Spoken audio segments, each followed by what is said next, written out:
Olá, amigo, tudo bem? Que bom estar contigo mais uma vez, neste momento tão especial do Amanhecer com Deus, que falamos sobre a importância da comunhão com Deus e da busca de Deus na primeira hora do dia.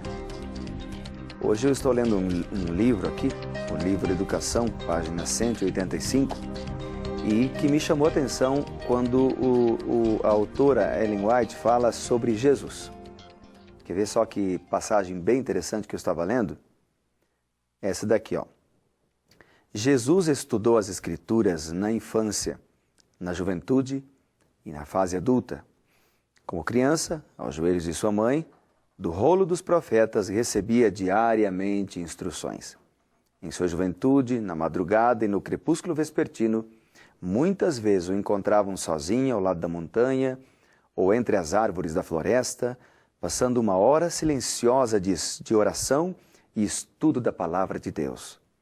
Durante seu ministério, a grande familiaridade com as Escrituras testifica de sua diligência no estudo da mesma.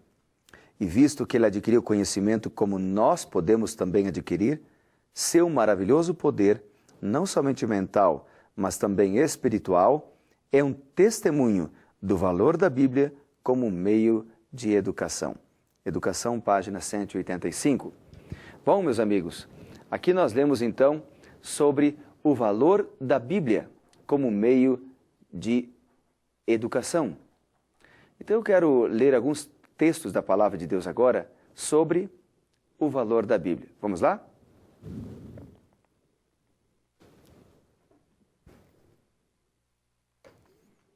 O primeiro texto que nós vamos ler está no Evangelho de João, capítulo 8, versículo 32. Diz o seguinte a Palavra de Deus. Olha aqui, ó. E conhecereis a verdade, e a verdade os libertará. Não é interessante esse texto? Conhecereis a verdade, e a verdade os libertará. Mas a gente poderia lembrar de um outro texto, que está também no Evangelho de João. Aliás, vou ler vários textos aqui do Evangelho de João. Olha o capítulo 18 e o versículo 18, o que diz? Ó. É uma pergunta que Pilatos fez a Jesus. Capítulo 18, versículo 38. O que é a verdade? Essa pergunta ela é muito importante. Há muitas pessoas que fazem esta pergunta. O que é a verdade? A verdade não seria relativa? O que é certo para mim não é certo para você? A verdade, muitas pessoas dizem, é tudo aquilo que faz bem para a pessoa desde que não prejudique o próximo. Será que isso mesmo é o verdadeiro conceito de verdade? A Bíblia diz, conhecereis a verdade, e a verdade vos libertará. Primeiro, o texto diz que nós devemos conhecer a verdade.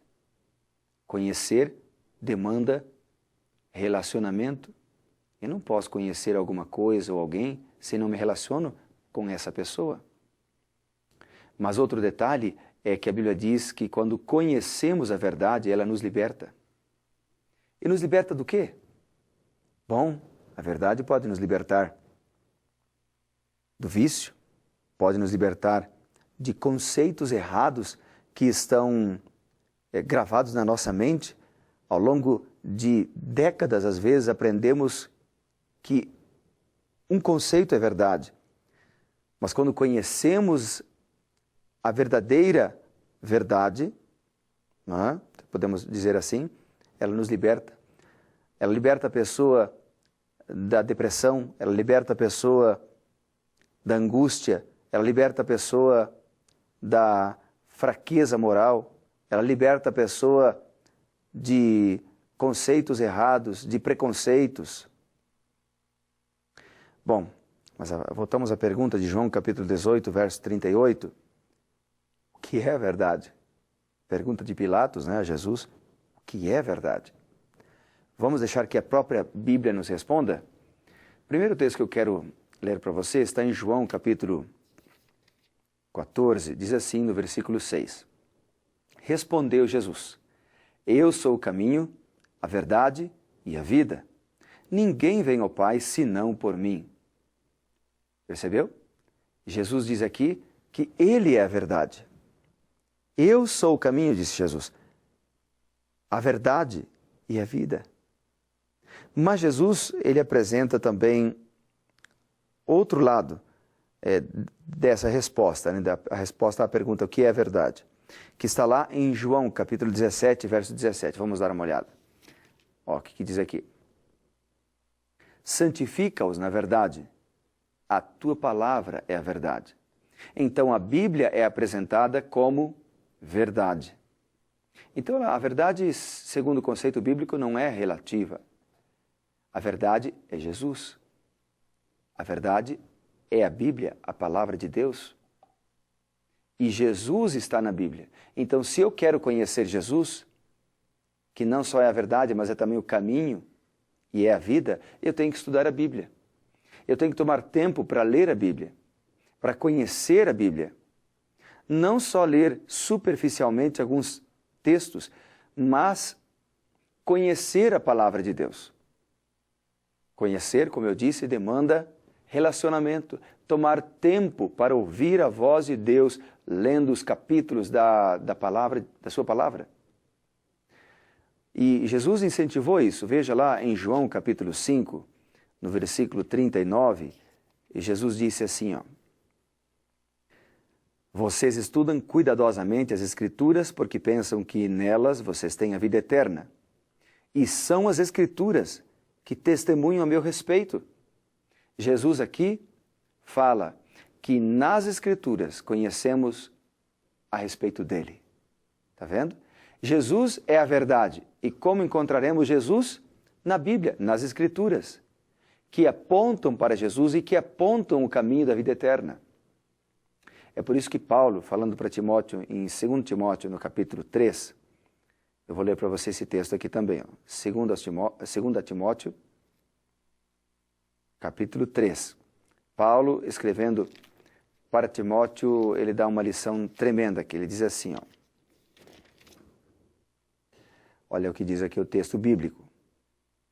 Quanto a você, Paulo falando para Timóteo, permaneça nas coisas que aprendeu e das quais tem convicção, pois você sabe de quem o aprendeu. Porque desde criança você conhece as sagradas letras, que são capazes de torná-lo sábio para a salvação mediante a fé em Cristo Jesus. E aí ele diz, toda a Escritura é inspirada por Deus. Não só o Antigo Testamento, não só o Novo Testamento, Paulo diz, toda a Escritura é inspirada por Deus e útil para o ensino, para a repreensão, para a correção e para a instrução na justiça, para que o homem de Deus seja apto e plenamente preparado para toda boa obra.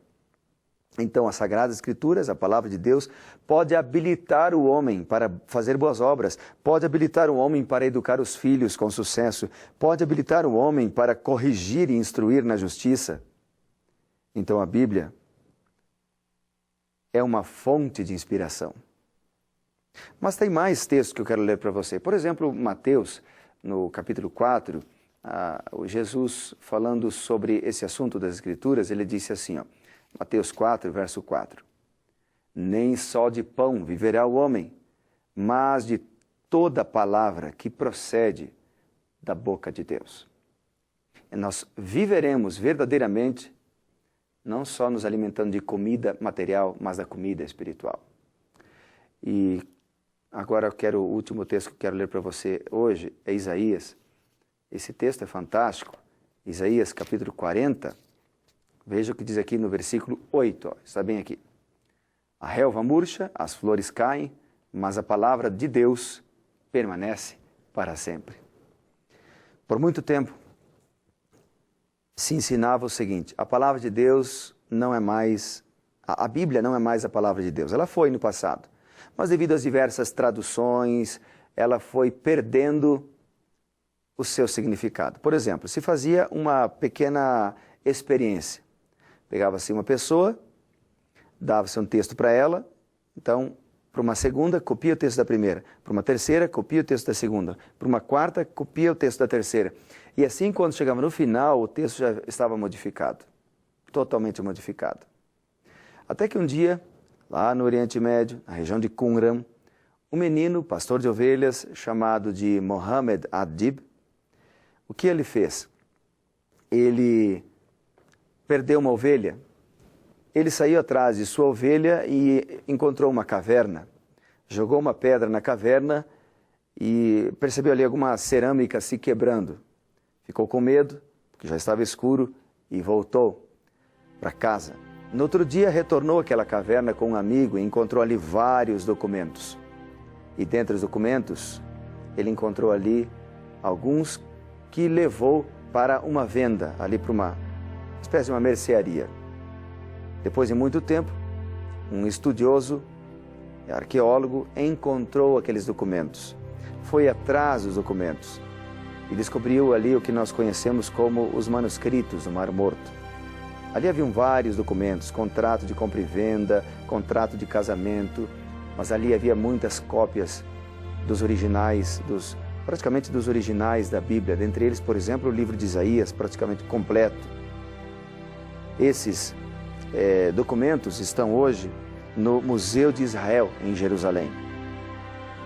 E eles mostram que a palavra de Deus, ela foi inspirada pelo Espírito Santo, mas o Espírito Santo cuidou também na hora da tradução, na hora que as pessoas copiaram as Escrituras, o Espírito Santo estava ali cuidando para que o conteúdo não fosse alterado. Por isso, meu amigo, a Bíblia que você tem nas suas mãos, seja ela capa preta, seja ela capa cinza, seja ela capa marrom, não importa qual é a Bíblia que você tem em casa. O importante é que você tome tempo para ler a palavra de Deus. Você gostaria de fazer isso? Começando agora? A Bíblia que você tem aí é a verdade, é a palavra de Deus. Tome alguns segundos para orar e depois abra a Bíblia e leia. Ela vai transformar a sua vida. Porque aqui a gente enfatiza sempre, primeiro, o reino de Deus.